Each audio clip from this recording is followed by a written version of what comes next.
There were 15 shark attacks in Australia in 2008, but there's one, well reported in the press, that is central to my investigation.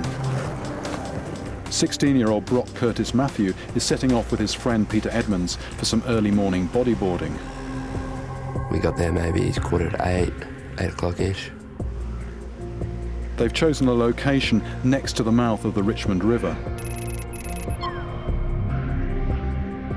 This is a popular surfing spot, often used by these close friends. But this morning, after several days of heavy rain, they have the beach to themselves. We were maybe like halfway to where we were going to go in the water. I turned around and came back in. And he kept going.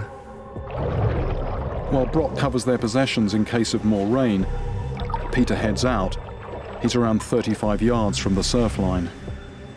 But as Brock goes to rejoin his friend, he glimpses a dark shape. I saw this big, round, weird circle thing.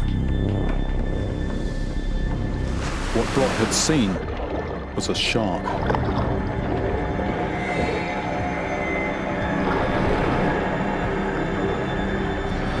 He has no idea it is attacking his friend.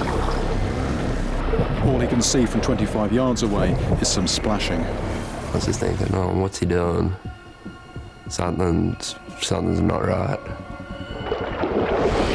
Brock approaches as quickly as he can.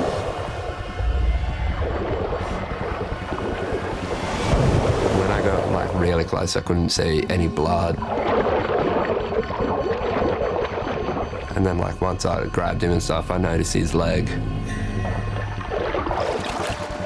Risking his own life, Brock carries his now unconscious friend towards shore.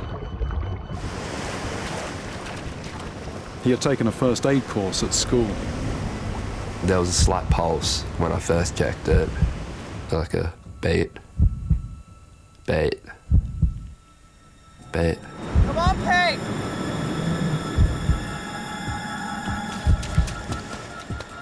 In a state of shock, he calls the emergency services.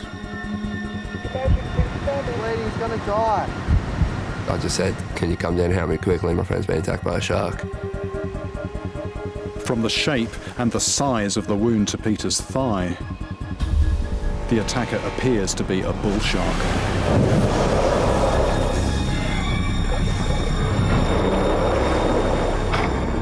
Some 9 feet long.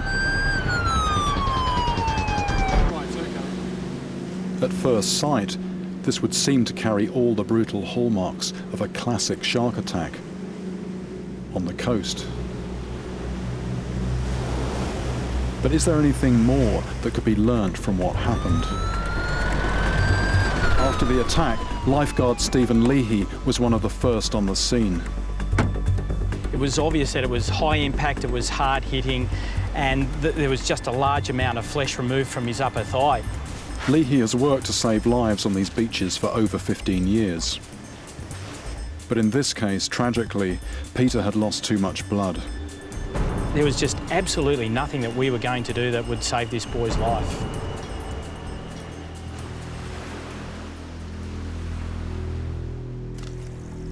Dr. Vic Pedamores is the first person medical teams turn to when they believe there's been a shark attack.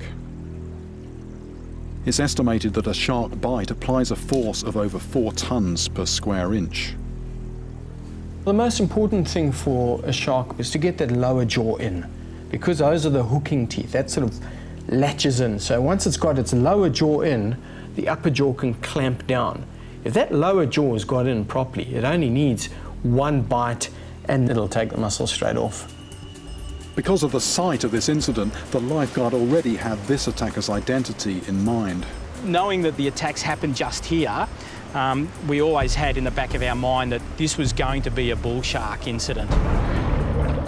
It's likely that the shark had confused Peter for its common prey, a large fish, perhaps even another shark. Nothing can ever compensate a family or friends for such a cruel loss. But if there is anything to be salvaged from this terrible episode, it might be in identifying the warning signals that accompany a bull shark attack.